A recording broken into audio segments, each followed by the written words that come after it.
One of the great things about discursive meditation is it is a thinking meditation.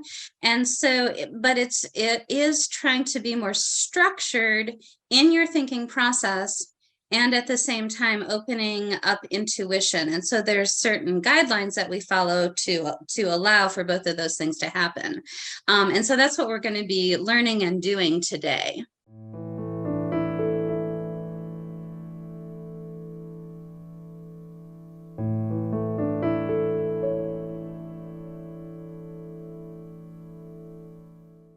So I'm Joy Vernon. I'm the organizer for the Greater Seattle Tarot Meetup. And today we are doing discursive meditation.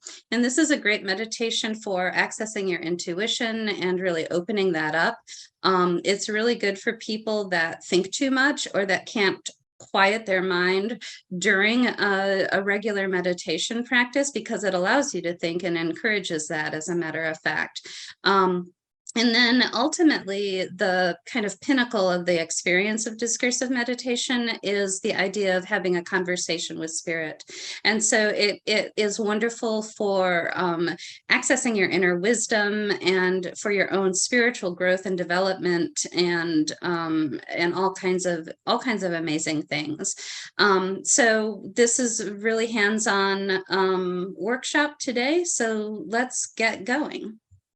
Okay, discursive meditation, how to learn from your intuition. And this is Saturday, January 21st, and the current time is 9:51. So what we're gonna cover today is what is discursive meditation, the benefits of that practice, and then we'll learn a series of meditations, including perform a series of practices, including learning the fourfold breath, and then doing the point meditation, meditation on a mythological theme. We may or may not follow through with the Amaterasu text. Those are fairly complicated and complex, and I wanted to include it as an example of using it to unpack a complicated text, but we might not have time. And then a meditation on a tarot card, and we'll use the World card for that. We'll talk about adding discursive meditation to your tarot study and practice, even though I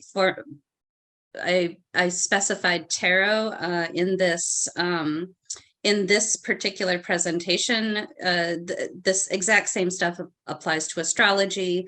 I mean, I use it with my alchemy study. I use it with my writing quite a bit. So there's a lot of applications. We'll explore a variety of applications for the practice. And of course, then I'll share some resources with you. So what is discursive meditation? It is a structured approach to thinking. And in a simple manner, it's simply following a train of thought to its natural conclusion, trying to get as much out of a certain train of thought as you can. And I might say, because this is one of the things that makes it an actual practice and not just daydreaming, is that it is following a specific thought. And so there is a certain degree of focus that does help, although there are ways to reclaim the focus if you lose it. Then it can be a mindful exploration of a topic that ultimately opens a conversation with spirit. So this is not the end-all be-all origins of discursive meditation, but I did want to put it in a little bit of a context. So the way I understand discursive meditation is, I think it's very like creative problem solving. And so to me, it's an innate human experience. However, if you Google discursive meditation, you're going to come up with it as a part of Christian prayer dating back to the Middle Ages. And so it might seem easy to say that this practice is an experience of contemplation or rumination. And I was really having a hard time not using those words, because each of those words and meditation itself have very specific meanings when they're used in the context of a certain tradition. In this case, Christian prayer and study. But one thing that I did learn is that and this is part of the reason I had them backwards, because I'm more familiar with Buddhist practices. Well, I grew up Christian, so I want to be clear about that. But I was really familiar of contemplation as thinking about something. But I kept noticing that whenever I looked it up, it said I would come across things that said meditation was about thinking about things. And it was literally this morning that finally this question was resolved for me. And I found out, oh, they're different in different practices. So in Buddhism, the train of thought process of meditation is called contemplation, but the train of thought process in Christian practices is actually called meditation, whereas in Buddhist, meditation is the stillness or the empty mind type of experience. And in Christian traditions, contemplation is more like an experience of God. And so there's difference. So really keep that in mind when you're using these terms, that they can be very different for different people. And so, yeah, that it's just always words are words. We're going to try to find an experience, but that's the history of the words. Okay, so the benefits of discursive meditation.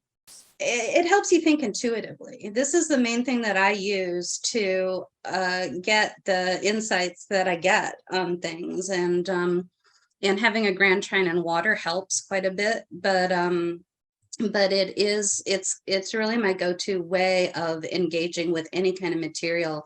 And even though I never knew what this was called, I was doing it back in college with papers that I'd write, like for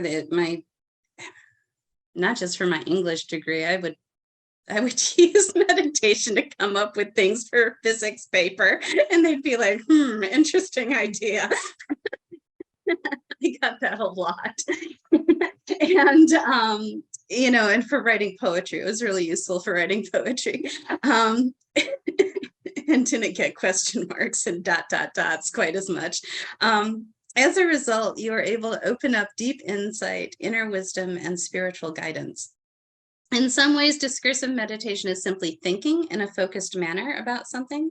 This practice can develop our ability for clear, comprehensive, and balanced understanding of any topic.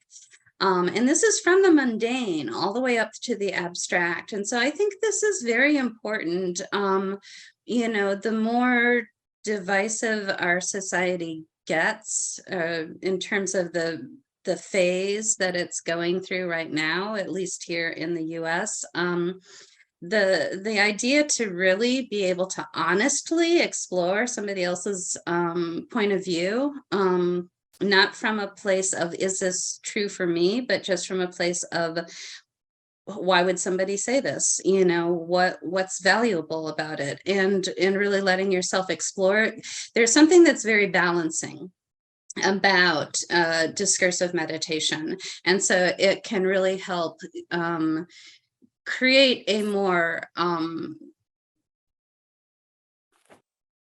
balanced, a more compassionate viewpoint. More than that, discursive meditation is often described as a conversation.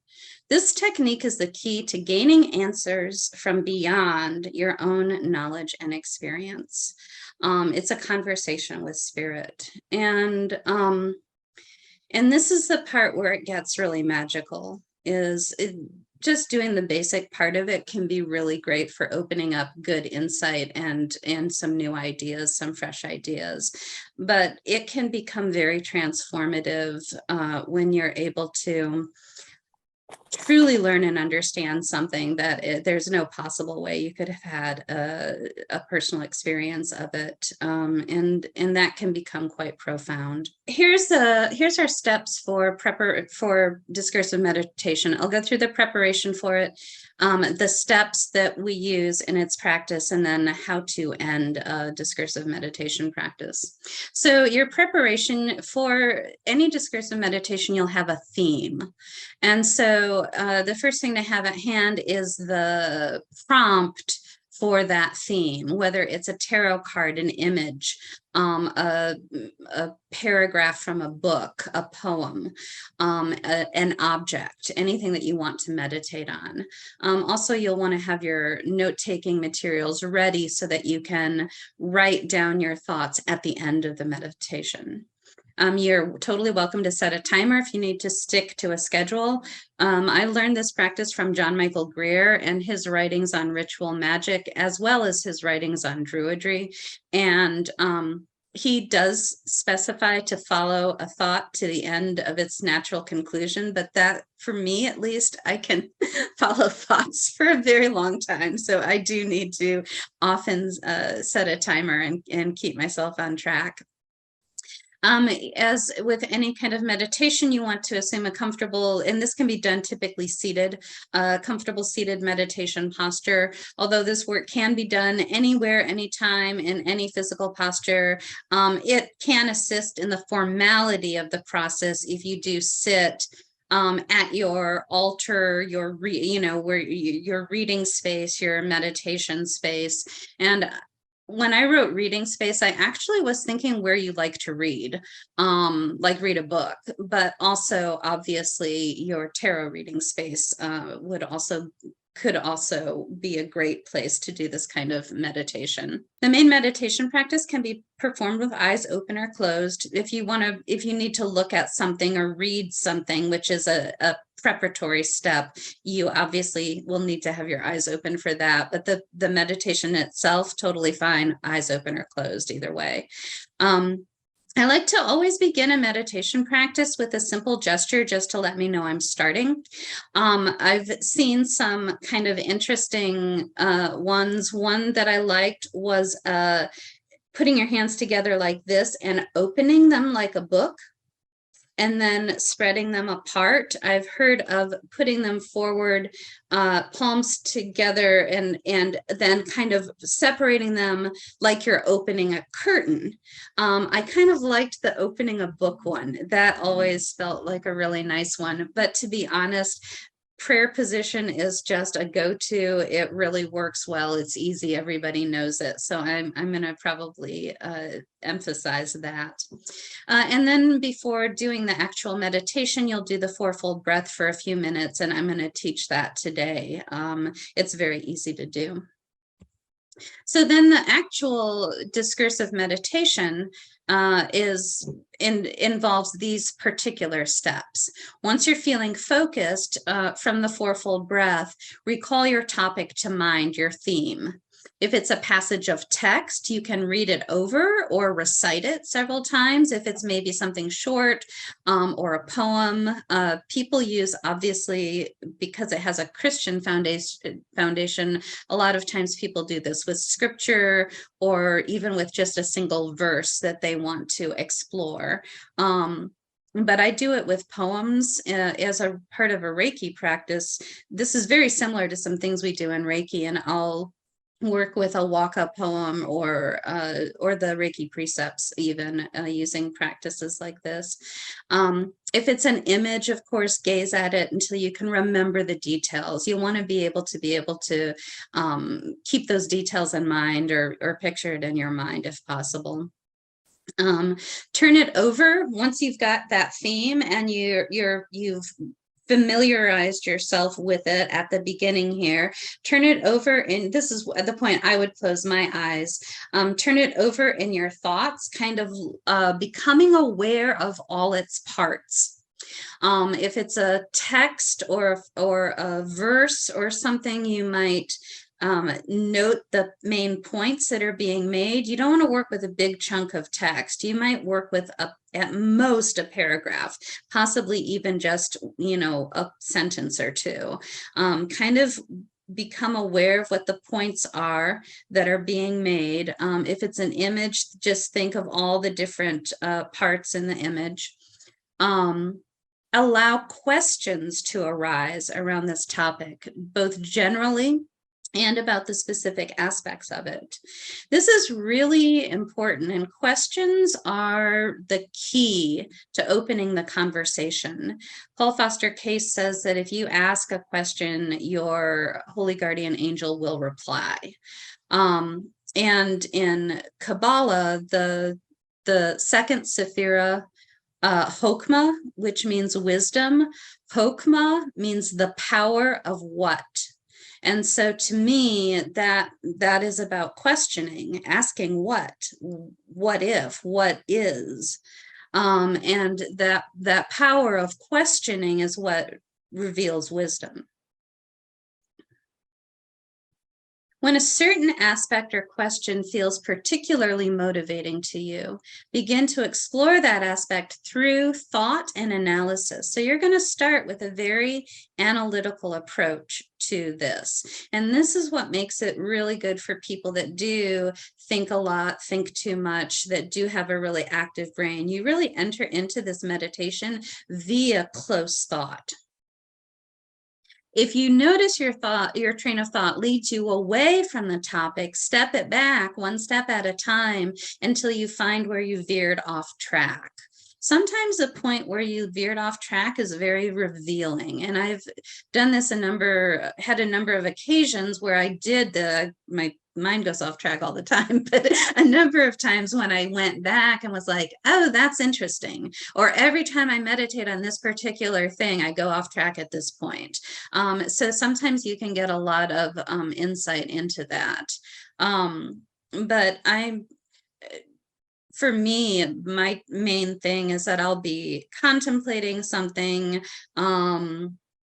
and the first meditation we're going to do is the point meditation. It's just focus on a point, and I might be imagining a point and thinking about it, and what do I need to know about this point, and what's important about it. And then the thing, oh, it looks like a piece of cat kibble, and it's like, is the cat kibble full, or do I need to order more? And oh, I wonder if I have that on auto ship right now or not. And if so, do they have it in stock? It seems like nothing's ever in stock. And then all of a sudden I'm like, oh my gosh, I'm thinking about ordering cat food and not doing my meditation at all. And so then I go back, well, what was it about? Why am I thinking about auto ship? Oh yeah, it was the kibble. The point looked like a piece of kibble. Oh, that's funny. Not very insightful, but I'm going to go back to the point, and now I'm back on track again. So that's exactly how it works for me. And hopefully you don't go off track like I do, but my guess is most of us do. Explore your chosen topic in a directed manner, like trying to solve a problem. And this, again, just keep on track, keep going back to your theme, going back to your questions, and that's why the questions help, because when you have a question, you can search for an answer. And when you can search for an answer, then you can keep your thoughts focused on it until you find that answer. And so that's a really, and honestly, the question thing is another thing that I do pretty naturally. And it led me into all kinds of fabulous tarot insights and explorations. Because I could hold a question in my mind literally for years, going, why is this? Why don't I ever come across an answer to this? And just holding it in my mind for years until finally the answer, I'm ready to get the answer. And then all of a sudden there it is, and it appears. So explore your chosen topic in a directed manner while doing the meditation, but also the really big questions honestly can be held in your mind for years at a time until you find the answers. Search for answers to your question or your curiosity about this particular aspect, this theme. Some thoughts will be very insightful. Also honor the obvious answers. I get so many obvious answers, and I always I get very excited when I get them. And then as soon as I realize they're obvious, I'm like so disappointed. But sometimes they're not. Sometimes they really are quite obvious, but sometimes they're not as obvious in the context that I'm asking about as I think they are. And they actually turn out to be actually quite useful. And if they're obvious, it also means it might be a segue to talk to somebody else about a topic, because I can go into this obvious thing and then go back into my theme that I'm trying to talk about. And also pay attention to really confusing insights that you get, or confusing answers that arise. You can certainly continue to work with something confusing. If it's too much and you don't have time, go back, step yourself back onto the main train of thought and pursue it from another angle. You can always do a later meditation about a confusing answer that you get, but still honor them, because a lot of times those get unraveled and really produce amazing insights as well. And then ultimately follow your thoughts to their conclusion, or as long as you have time for. So once you have concluded your practice, then you'll go back to the fourfold breath. From the fourfold breath, return to normal breathing, and then you can close with an ending gesture, which again, I just use the prayer position. If you did the book thing, you would just bring your hands back together and close that book. If a session was particularly intense or very withdrawn into an interior world, you might need to move your body or otherwise ground yourself. But do make sure you take time to record your experiences in your journal, or take notes however you normally take notes. So we're going to learn that for the very first practice, this introductory practice right now. It's called the fourfold breath, or square breathing. And the fourfold breath can be done as a meditation on its own, or more typically, it's used as a preparation for other meditation or ritual work. Again, this practice can be done as a breathing meditation. The best posture is going to be standing or sitting, but in a pinch, I've done it in pretty much any posture.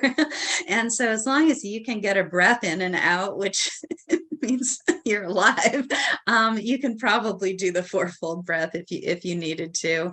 But if breathing, I don't know, I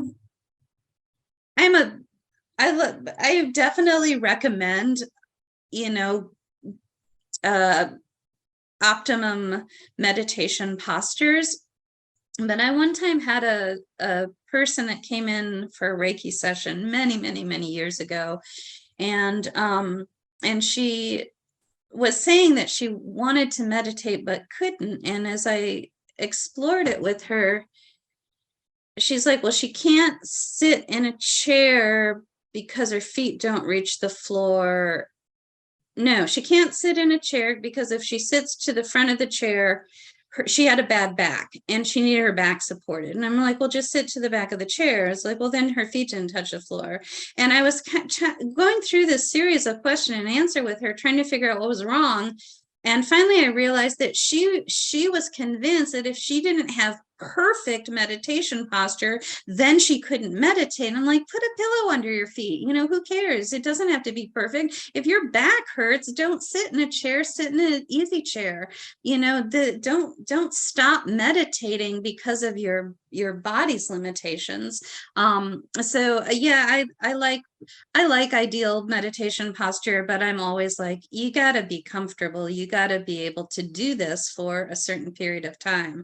And so don't give up on meditation if your body doesn't agree with you about what ideal meditation posture is. So at any rate, comfortable meditation posture. I typically will do this sitting. Turn your awareness to your breath. And I do that to start. Any kind of practice is just come into recognizing what my breath is doing right now. And even just becoming aware of it helps you to be a little more intentional with it. Then we'll go to the idea of holding the breath. So once you're aware of your natural breathing, turn your awareness to the specific moment when the breath is full And then after you release the breath, to that moment when it's empty. And start being aware of that along with the in-breath, the fullness, the out-breath, and the emptiness. Once you're really cognizant of that and aware of that, and do keep your throat open and relaxed during this. There are some types of meditation where you do intentionally tighten the throat. This is not one of them. This is one where you keep it open and relaxed. And then the next step after you get through that awareness of the fullness and the emptiness is to count the breath. And this is the fourfold part, or the square part. It's in, 2, 3, 4, hold, 2, 3, 4, out, 2, 3, 4, hold, 2, 3, 4. Ultimately, you're going to want to be able to do that fairly slowly. I've learned that when I'm teaching it as a new practice to people, that it needs to go a little faster. And again, it has to be at the right pace for you. So you'll ultimately, and you can do a smaller count, 3 counts per section or 2 counts per section. I still use 4 and just speed it up or slow it down. But if you want to try to use heartbeats or something like that to follow it, if you're more comfortable with a 2 in, 2 hold, 2 out, 2 hold, that would be perfectly legitimate. But we'll go ahead and do a few rounds of that. So again, following your own, go ahead and get into a comfortable meditation posture and just go through these steps. Turn your awareness to your breath.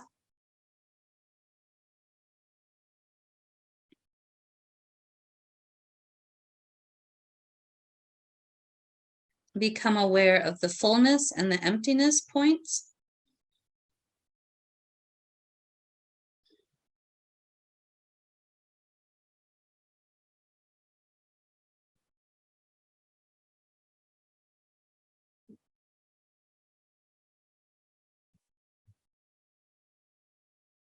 And then begin counting the breath. So it's in, 2, 3, 4, hold, 2, 3, 4, out, 2, 3, 4, hold, 2, 3, 4, in, 2, 3, 4, hold, 2, 3, 4, out, 2, 3, 4, hold, 2, 3, 4. And again, at your own pace.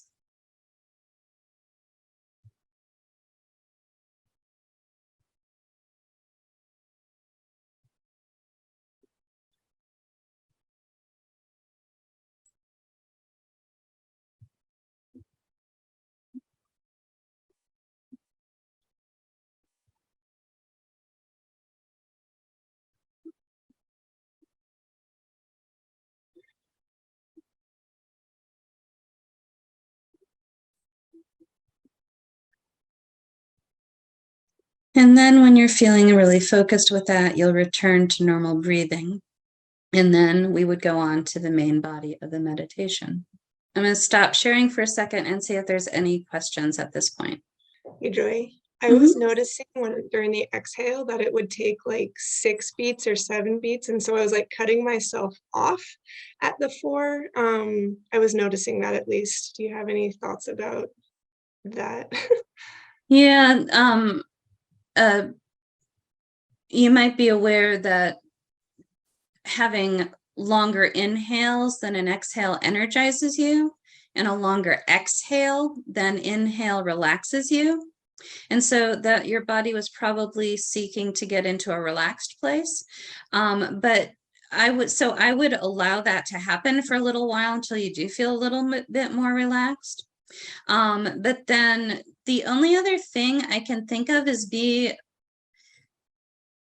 well, again, the best thing is to strive for the balance of the 4 count.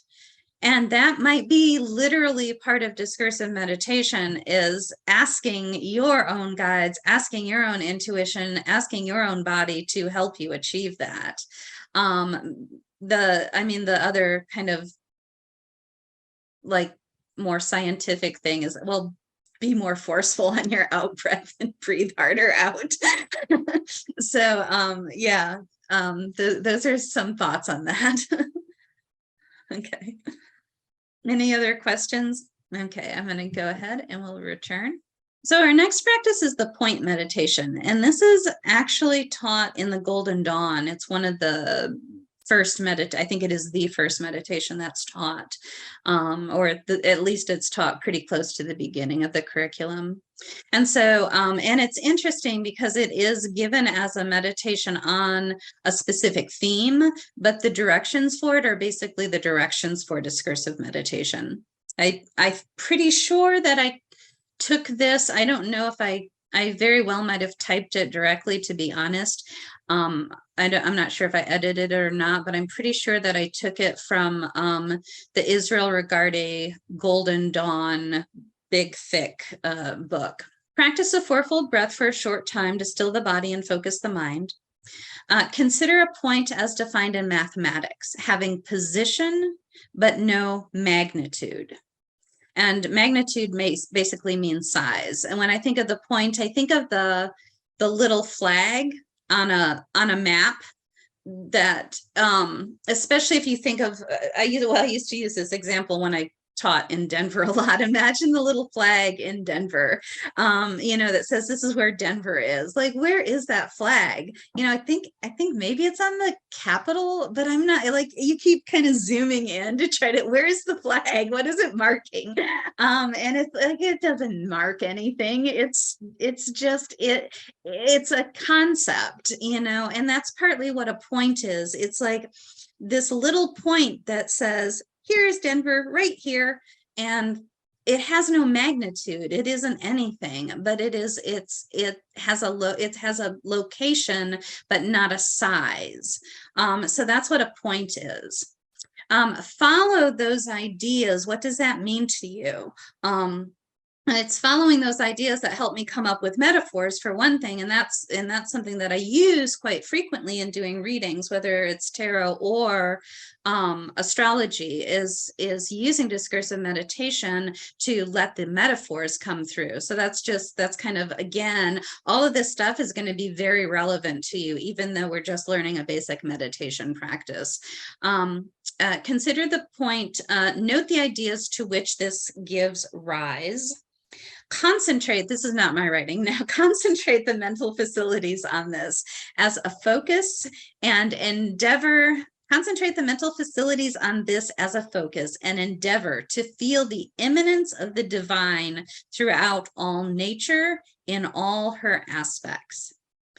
And that instruction right there is, in and of itself, is worth meditating on.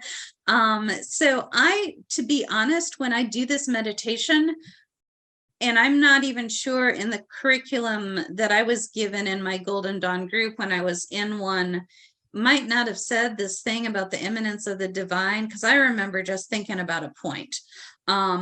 And so I really am curious about this little section, but I think it does remind us that ultimately we're not just trying to get insight into this one thing. We are also trying to have this connection and feel this awareness and presence of the divine to inform the process that we're engaging in. I'm not entirely sure that's what that means, but I think maybe that's what that means.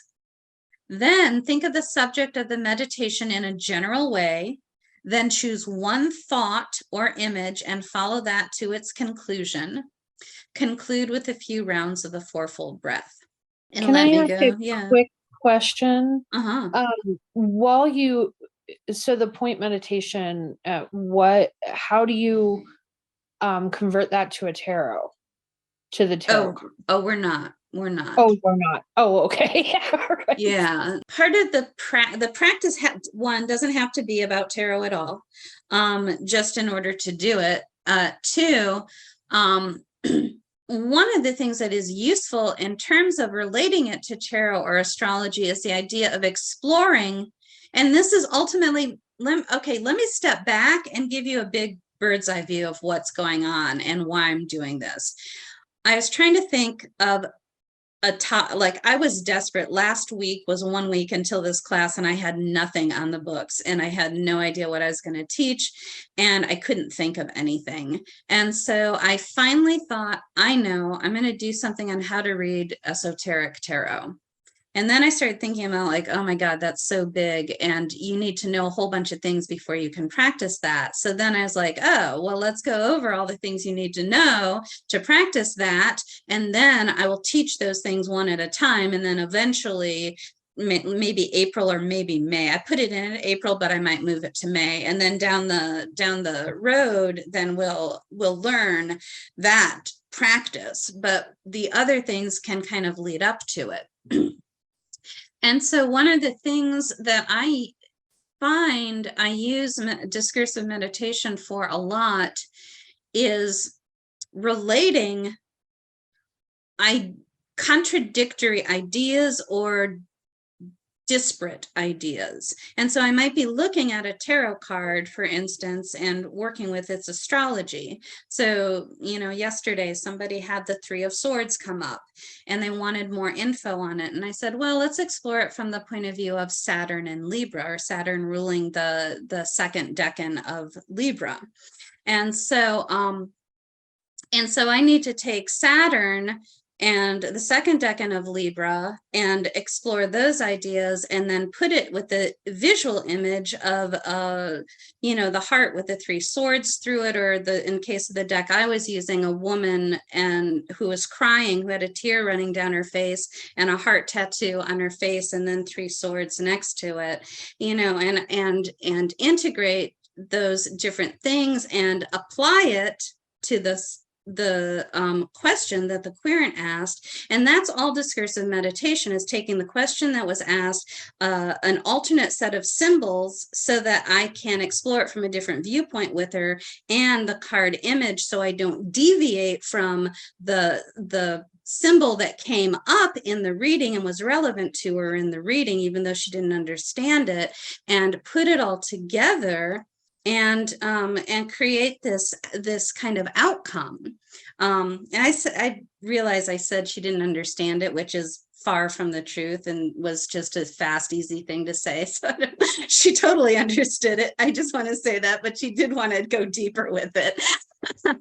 Anyway, so things don't necessarily have to have a definite kind of correlative to tarot. They can just be one of the benefits of discursive meditation is that it allows us to find connections that aren't immediately there. And I teach that in in class 1 of my beginning tarot class that I haven't taught since 2018 or 2019. Someday I'll start teaching it again. It was such an in-person experience. It's really hard to try to imagine it via Zoom. Anyway, this is something that I teach really early on in that class. So this kind of stuff is pretty important. I think what you'll see, Natalie, which is, I know this is a super long question to what probably is a super long answer to what was probably a very simple question. It's like, no, it's not related, done. But I like to explore questions. I think they're interesting. And one of the things I think that you'll discover as we go through our practices today is that hopefully all of these things that I give you to meditate on, even though they seem like a bunch of random stuff, hopefully you'll discover that there's a pattern there, and that your mind will start putting it together and understanding it, and it will inform and inspire your ultimate understanding of the discursive meditation practice. So there, that was a 10-minute answer to a question about a meditation we're going to spend 3 minutes on. Okay, she says, gotcha. Okay, back on track again. So well, I'll leave this screen up and I'll just give you 3 minutes. You'll have the information there if you need to review it, but the idea is to think of a point. Think of a point, imagine a point, think about it, use your mind to think about it. And we'll start now.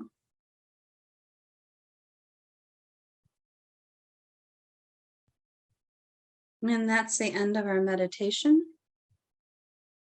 Again, I'm going to stop sharing and ask for people's experiences, responses, questions. Did that work for you? Did you get some insight into the idea of a point? It was really interesting. It was like very challenging to what my notion of meditation is. So I kind of was like, it was like, oh, clear the mind. Oh, wait, I can think about something. Oh, don't think, oh my God, how exciting.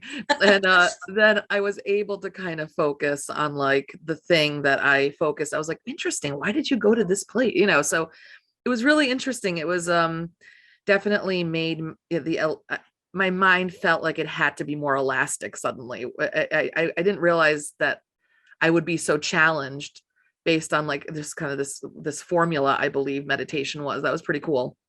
Oh, awesome. Excellent. Very good. Anybody else? Hi.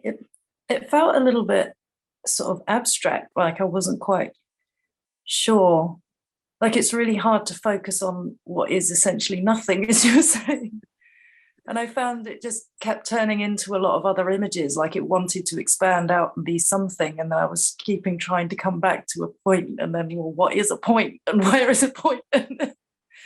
So yeah, it was strange. Oh, good. Though I like the experience, so it sounds like an interesting one. Yeah. And I think similar for me, I was still getting familiar with the fourfold breath that I started actually visualizing a square around the point. And then this is happening while I was convinced, or like starting to think about the point like an eclipse, like it was hiding something and curious about what it was hiding. Good. Nice. That's a good one for a new moon day, huh? Yeah. It was interesting, the correspondence of like all of the images that came up that I kind of wasn't expecting, the vast array of images that were corresponding with just that point. Images of just everything kind of all at once, like different people and places and things, and all of this kind of coming up. And it reminds me of the ray of light in that. So, yeah. Okay, cool. Excellent. Anybody else? Yes. I started to almost get a poem. I thought, where is this point? And I thought, well, because the instructions said the immanence of the divine or nature all around the point, I was curious and intrigued by that. And I kind of longed for that. And so I imagined, well, what if I locate the point I focus on at the level of where the angels are? Because previously, about 10 minutes ago, you said you can think of something you want and you can ask the angels and guides to bring it to you. And I'm like, oh, I could do a whole journaling prompt on that and a whole bunch of time meditating. And why don't I put that on a list and also do it perhaps? And so I was thinking a point at the point where the angels are, a point in the lower world where I go to drum journey, where I left my little child to be nurtured, the point at the tip of a leaf, the point a woman looks at staringly when she's giving birth, where you just bore into one point and it helps. Wow. I've been told by friends who gave birth. Yeah. The point of my doorknob, I just thought, which Oh, is a small. I love it. Sorry, keep going. You have your Google map with that stupid giant flag and where is it in Denver? I have that same question, by the way. And I thought, well, what is the point? in the way we say it as your intellectual meaning. Yeah. So I didn't get deep into, I don't know, didn't go where I thought, but I like when it comes to something sort of poetic or. Well, I And love it. And that's very close to the things that I was experiencing as well. And I've done this meditation many times before. So that's a little bit of a cheat. But my first time I did it, I remember quite clearly that I was trying to find the point, and I finally thought of the point as being the center. And so then I thought of the circumference, and that brought me to the idea of the sun glyph with the point in a circle. And so the point ended up for me being kind of equated to the sun glyph, or the sense of self or identity. And so that was like a previous meditation that I had done. But this time around, I did almost immediately go to what is the point? What is the point of this? And like a sword point, and because Natalie said tarot, so, the Ace of Swords and the point, and what is our point? What is our focus? What is the tip of this? So that I like the tip of they say a leaf blade. I like the idea of a tip of a leaf a little bit better. But it's very similar. I love the doorknob thing. And I didn't know, I don't have children, so I don't know about the staring at a point. I know you do it in meditation. The thing that I was getting that's so similar is the idea. I started seeing that point as a place of coming into being and coming out of being. And then it started flowing with my breath. And the idea of, I think it's Shiva that breathes the world into being, and then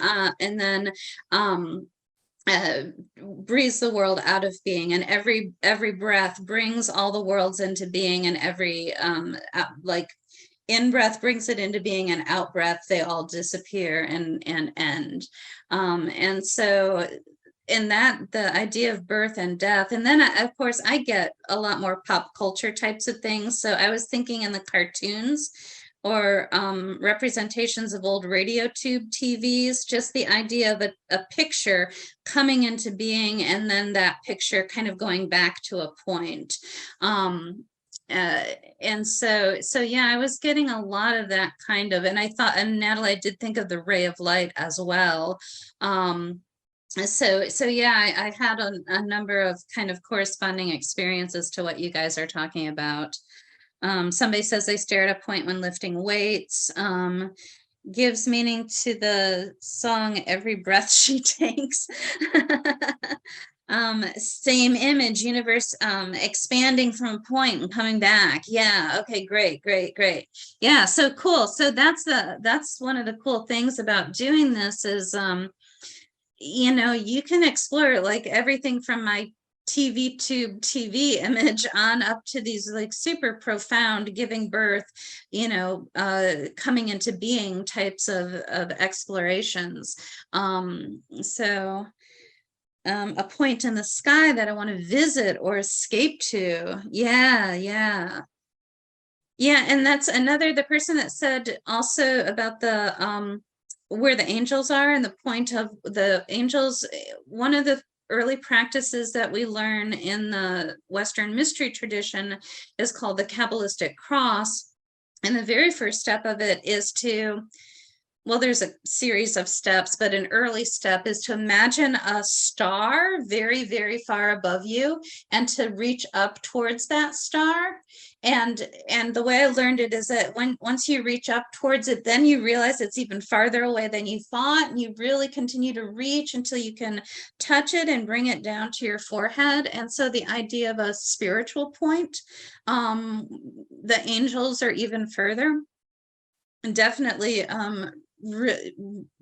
something that is used in in the spiritual traditions that I've learned. So yeah, very cool, good experiences. You guys ready for the next one?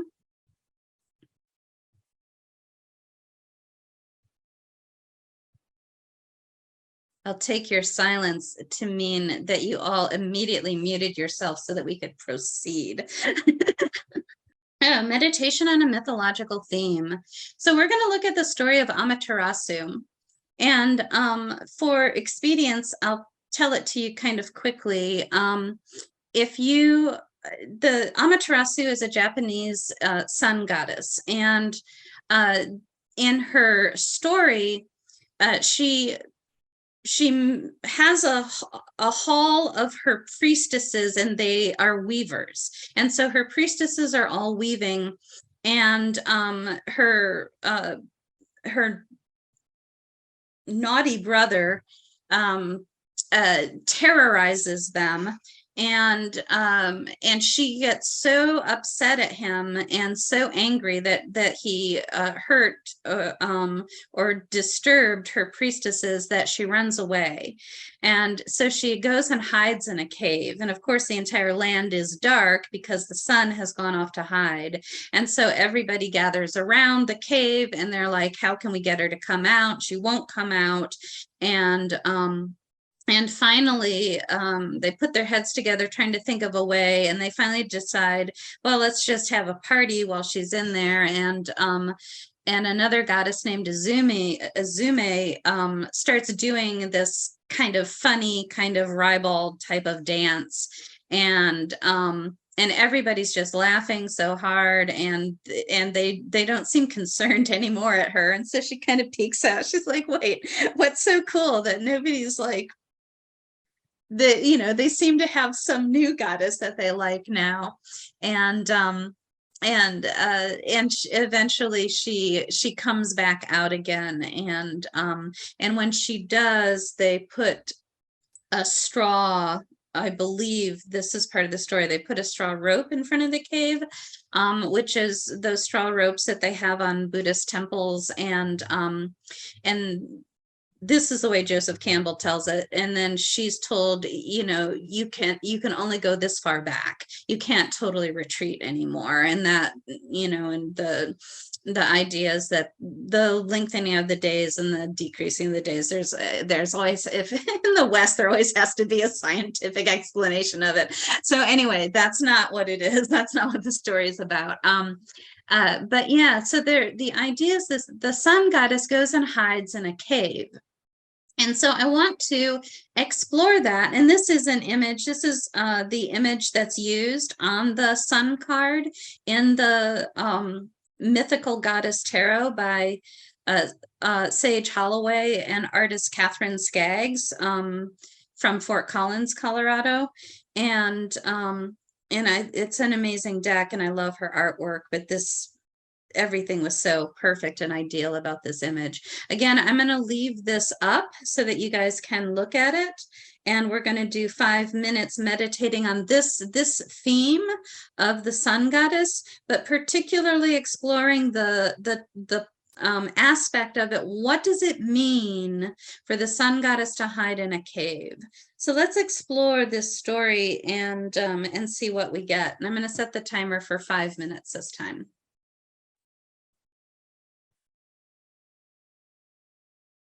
Okay, so what kind of experience did you get with that one?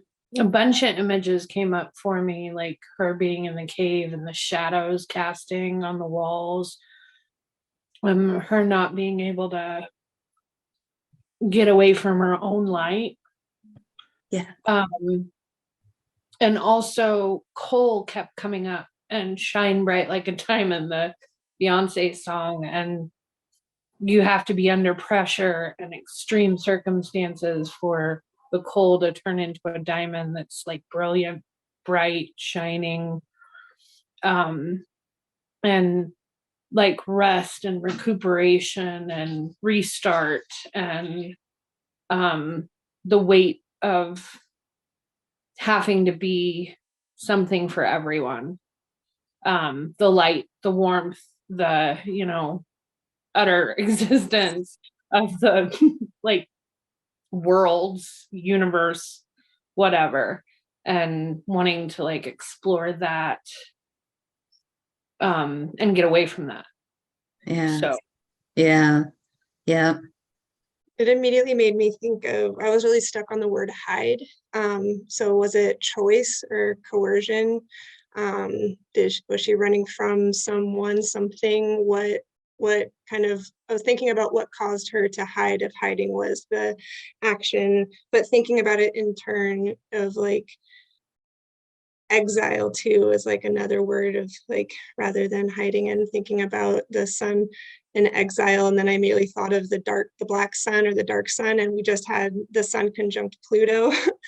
And the sun in exile now in Aquarius. So I just started, and I think I was also starting to think about a personal resonance. I'm a Leo rising with the sun in Scorpio in the 4th house, so very much kind of in its own kind of cave, and have my own relationship with hiding, so to speak, and the sun. So my brain was going in all those different places and thinking about, but all coming, it started with thinking about the very word hide, and kind of going off from there. I love it. I love it. Great. Very good. Somebody typed in seeing her as a person with a personality and her own version of the story. I love that. I love that. Did anybody ask her why she went to the cave? Oh, that's interesting. I mean, I think I was indirectly thinking about just different scenarios, but it didn't occur to me to ask her. I didn't ask. I check. I have a Japanese deck, and nice. And she's here and she has the sun on the back, but you also have the sun inside. So yes, yeah. When you hide from the sun from outside, it's actually to find the light inside.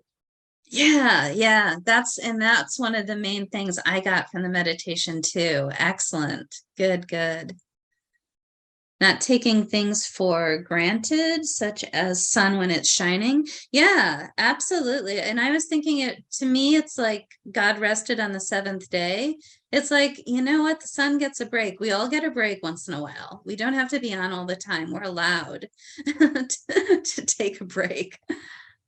The obvious thing of hiding our light. Yeah, trying to find it again. Absolutely.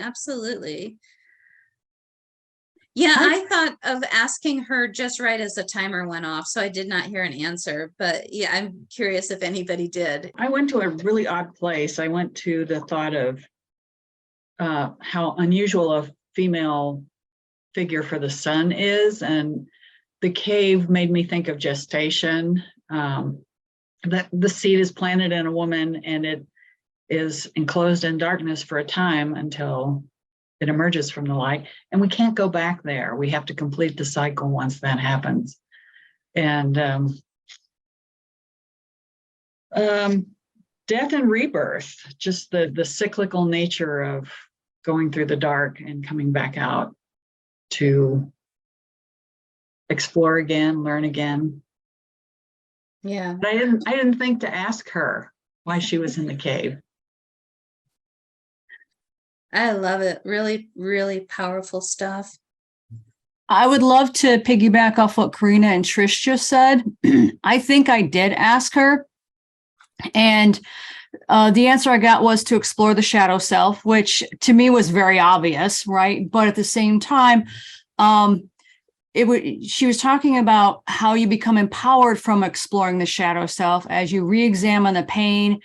We can't shine all the time. We have to have a balance, right, of the yin and yang. So we have to go in to explore some of that, because we all, like, if you were to live in San Diego, sometimes people take advantage of sun there all the time and start to neglect it because it is there all the time. And she also said to me that humanity craves variety. So to have that balance of going inward and exploring and then coming back out, because again, you become more empowered after self-examination. And then here it's raining in Seattle, and I could start to hear the raindrops. And then I heard the raindrops cleanse the shards of pain, dissolving one drop at a time. Wow. That's awesome. Very cool.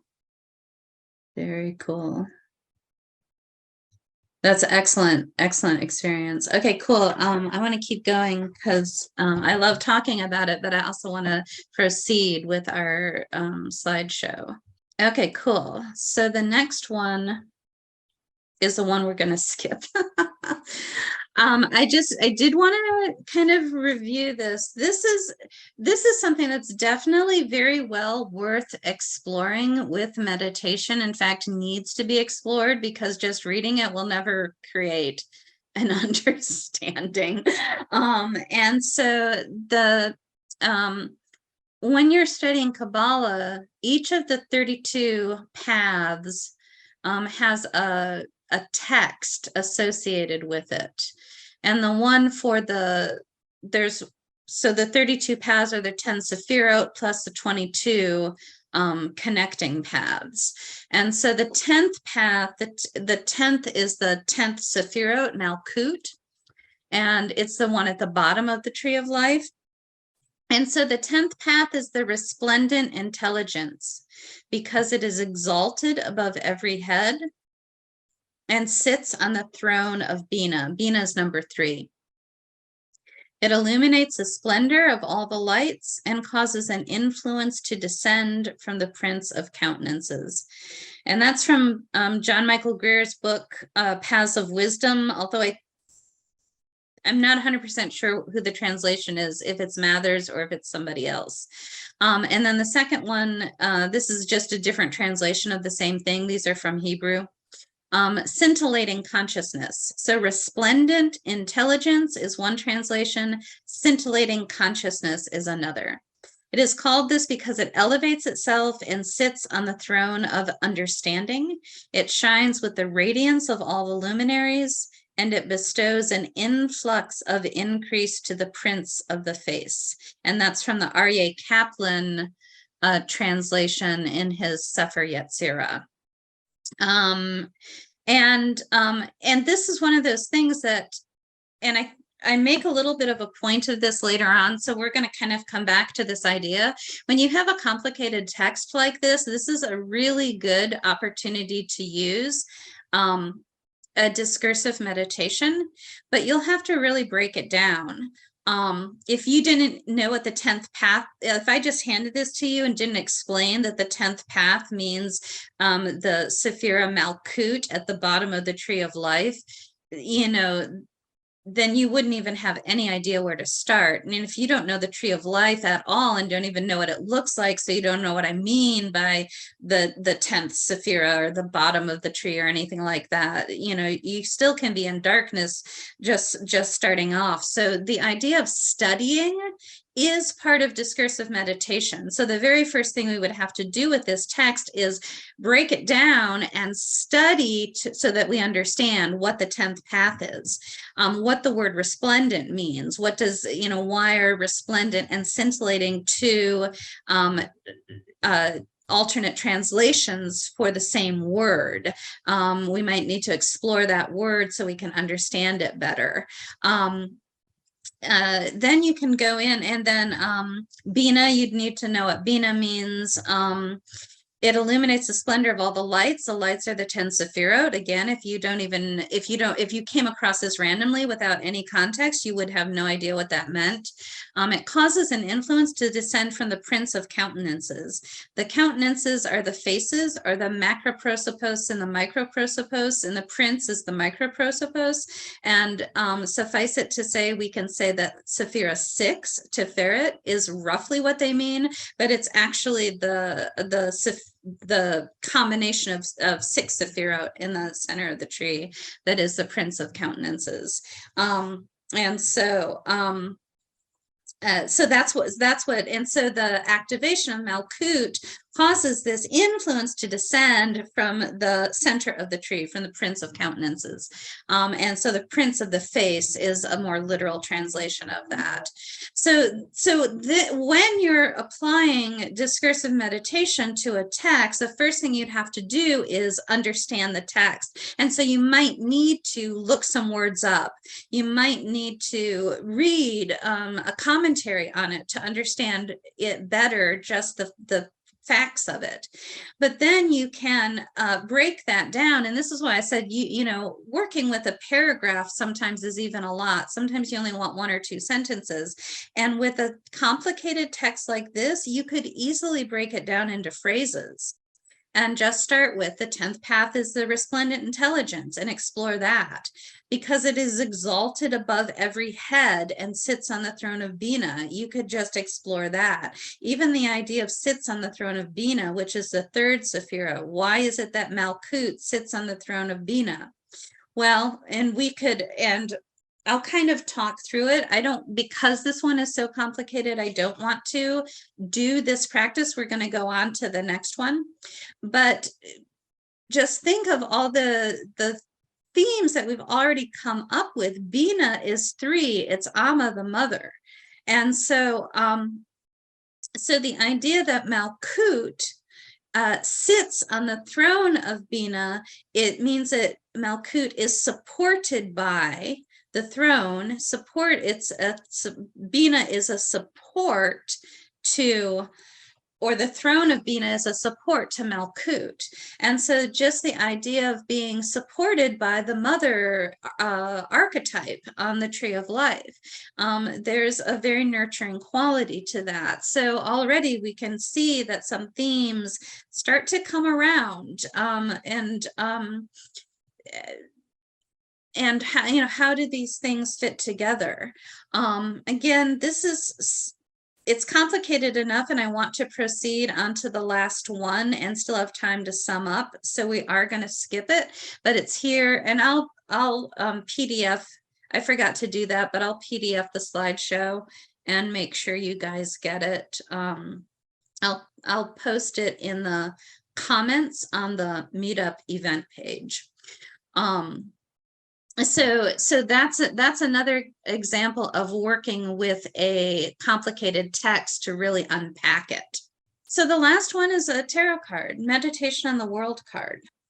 And I picked this because I am going to be doing a tarot pathworking. I believe if I have enough interest, I'm going to be doing a year-long tarot pathworking class again. And the world is where we start with that. We start with Malkut at the bottom of the tree and then proceed through the paths in a certain order, and the world is one of the first ones. And so that there's a certain relevance towards this kind of, where are we going? Like ultimately, where is all of this leading us to in our study? If you wanted to study with me, that would be one answer. Leads to tarot pathworking. But yeah, it's just also a very good card to work with.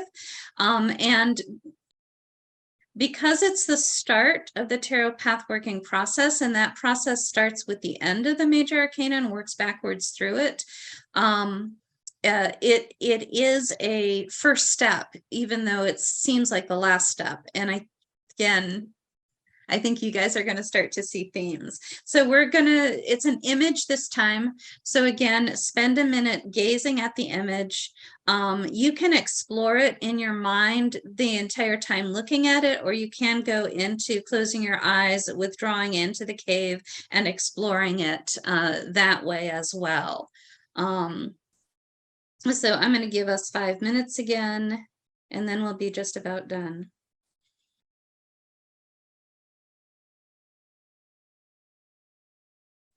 Okay, so I had like a gazillion amazing thoughts about that one. Who wants to share? I had kind of a gazillion things too, but I think the most interesting one was like, oh my gosh, it's like at the end of your life when everything flashes before you, you see it all the good, all the bad, but mostly the good, everything just glows. Yeah. I like that. I came up with a paradox. Looking at the card, the world, if you're outside the world and looking at the world, it's a point. But when you're on the surface of that point, it contains the totality of all the life that's on it, in it, around it. Totality of experience, and I was also caught by the fact that the figure in the card is naked and being exposed to all that is and having no defenses against it. If I had to summarize, everywhere I went, that would be it. Awesome. Awesome. For me, harmony was the overarching theme. It was all about, it was interesting. I saw the person in the card as myself and the four characters around it representing the elements. And I could hear a man's voice or a masculine voice that says, when we balance ourselves, we become in balance with others. It is not a game to win, it is a game of harmony, the unification of all elements. Transmute the power of discord so you may live life in harmony. And also give yourself grace when you stumble. It's not failure. There's no such thing as failure. The game of humanity is to keep playing. And I'm like, oh.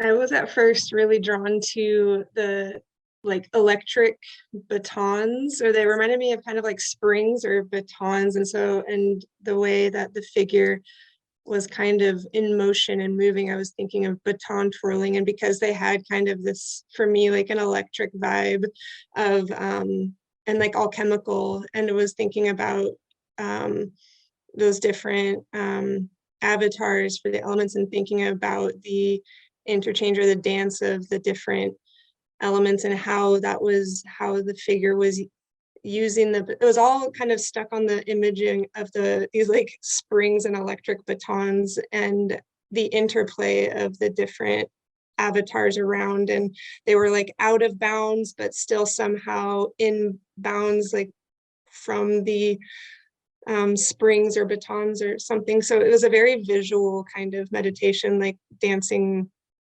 with that, I guess. Oh, excellent. Good. Yeah. Yeah. Who else? I also really focused on the spirals in her hands. For some reason, that really struck out also. And for me, it was very physical. So I had my eyes closed after I had gazed at the image. And because the spirals, the batons had that almost like DNA feeling to me, I kind of felt like the figure was spinning. I felt like my physical body was spinning slightly, which was kind of an interesting, it was very physical for me, less kind of mental. And of course the earth spinning and, you know, the very obvious things that come from that. But it was interesting in that way. I had not had a very physical experience. Awesome. Excellent. Yeah. So you guys can see, I mean, we do have a good variety of experience, and at the same time, so many common themes are coming up. I mean, I immediately, and this is I think one of the cool experiences. Sometimes you do have to put a certain parameter around your meditation. I intentionally let today be so that each meditation could be informed by the previous. And I did see her as Amaterasu stepping out of the cave, but the fact that the spiraling wands were in her hand let me think of her as a process of coming into being and coming out of, spiraling in and spiraling out into being and out of being, just like many of our previous meditations helped us explore. And so, yeah, some really interesting stuff. The four cherubs, which are the symbols for the fixed signs, and which is all four fixed signs being activated would be a grand square. And so that's a square, and then there's the oval or more circular point of her wreath, and then that she was again the point. And so there was like a square and a circle and a point, which I thought was really fascinating. The square to me was the container of what it was all representing. And then I opened my eyes again to see if her belly button was showing, and it sure was. And so that was a point, and our breasts, of course, were points. And so it was like, oh, this is pretty interesting. It's pretty cool. So I have a couple more slides to go, and then I can have people share any other thoughts that they have. Opening intuitive thinking. So your answers are within.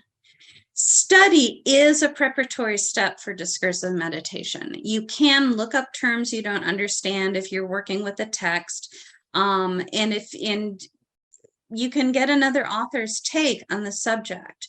Don't do one of those rabbit holes where you're study and forget to actually do the meditation itself, though. Ultimately, you are using discursive meditation to find your inner wisdom regarding a topic. Continue to question and explore until your meditation lights you up. And that's one of the best things if you're having trouble focusing or maintaining a focus. Again, I think it's easier to pick something very specific to explore and keep returning to that object or that question that you have, that curiosity, such as the spiral wands in the world's hands. You know, your mind might go off to either something else in the card, like the 4 cherubs, or it might just go off wandering. So then when you recognize that you're not on your topic of the spiral wand, you can immediately come back into that, and you can again explore, what is my curiosity about this? What does this mean? You know, think of those questions to help you unpack this. But then the ultimate experience of discursive meditation is conversing with spirit, receiving clear, deep, resonant, and enlightening answers. And I think one of the most profound things of this is that so often we are taught in our culture to look towards external authorities. And just like Karina said, it's about bringing the light within. Karina and I think Lisa both mentioned this, bringing the light within and exploring from within. And that's where your deepest, truest answers are going to come from. And it is informed by spirit. So it's not limited, it's not boxed by your limited knowledge and your limited experience. That's the other thing that's like mind-blowing about it, is that it is informed by your connection to spirit, by the collective unconscious, if you want to put it into psychological terms. But there's a part there, we are in touch with a part that is universal, and this helps us connect with this so that we can discover things that there's no way we could know. In alchemy, we were studying the Hauck, Dennis William Hauck's text on alchemy, and he talks at one point in this chapter on the 4 elements, I think he talks about the 4 humors and the idea that blood is associated with the element air, going back long before anybody knew that blood carried oxygen. And so they explored it intuitively, you know, and they're able to come up with an understanding that and there are ways, and you can have scientific exploration as well, that is you know, that's not dependent on modern instrumentation and things, but you know, there's very intuitive ways of exploring something and arriving at very insightful, true, eventually provable answers. So this is something to really think about. The answers come, where do answers come from? That's always been a question I had. Where do answers come from? And this is one of your things to explore with this. Where do they come from? There is something greater than us and beyond our immediate conscious knowledge and experience that answers come from. And I don't know how you want to term that, or what ultimate experience and revelation you'll have around that, but to me, there is a spiritual component to it. So where do answers come from? And they come from beyond us. To me, they come from spirit. So when to use discursive meditation? It is a primary technique used in the practice of tarot path working on the tree of life. We do this a lot to unpack the symbols for the tree, which there are a gazillion symbols that we explore. We use it to well, get into, I say this at the end, but even when you meditate on something, you can go back and unpack your meditation by meditating on the things you learned in the meditation. So if you got like one answer and you're like, that was curious, but I still don't understand it, you can go back and meditate, do discursive meditation about that thing from a previous meditation. We do that kind of stuff a lot with the tarot path working process. I use it for everything. I study tarot, astrology, alchemy. It comes in handy for writing and creative work in particular. And again, you can meditate on answers that you receive in meditation and continue to unpack it. Adding discursive meditation to your tarot study and practice. Use discursive meditation to explore interesting or confusing passages in tarot books. Use it to explore tarot card images, particular symbols on a tarot card. Tarot card combinations, and I mean, just any question that comes up or curiosity that comes up in your tarot practice or in your readings, go ahead and use discursive meditation to explore it. You can explore a card in relationship to a particular spread position, how a reading or a daily draw relates to your life. All of these things that are great opportunities to use discursive meditation. And same with astrology. You can explore the glyphs.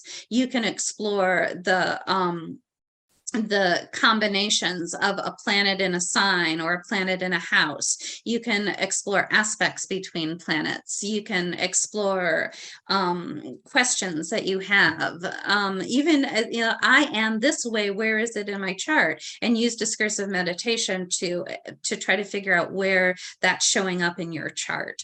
There are many, many ways that you can use this, and it really comes in handy for just about everything. Here's some resources. I primarily learned this from John Michael Greer and those books that are mentioned there, Learning Ritual Magic and Druidry Handbook. I'm pretty sure Paths of Wisdom and Circles of Power have it as well.